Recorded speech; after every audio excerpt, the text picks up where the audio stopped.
কলকাতা সহ বিভিন্ন জেলাতে ভূমিকম্প অনুভূত হয় এবং এখনও অবধি মোবাইলে আসা মেসেজ অনুযায়ী যে ভূকম্পের মাত্রা 5-এরও বেশি রিক্টার স্কেলে দেখা যাচ্ছে।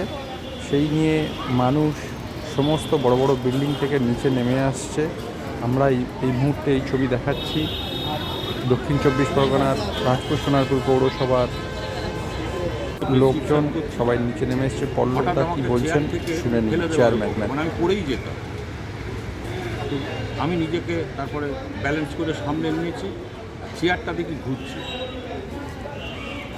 তারপরে যখন দাঁড়ালাম দেখি আবার চেয়ারটা আরেকটুখানি নড়ল, তারপরে স্থির হলো। তখন আমি অনুভব করলাম ভূমিকম্প হচ্ছে এবং সেটা করেই বেরিয়ে চলে এলাম।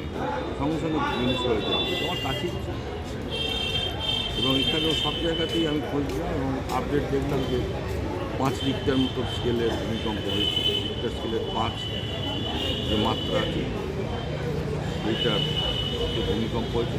সোর্স এখন আমি বলতে পারবো না এই মুহূর্তে, এখনও পর্যন্ত তার কোনো এফেক্ট কী হয়েছে না হয়েছে সেটাও জানি না, গেলে তারপরে এই মুহূর্তে বেরিয়ে এসে তার আস্তে আস্তে দাঁড়িয়ে আবার আস্তে আস্তে এখন সবাই ঢুকছে।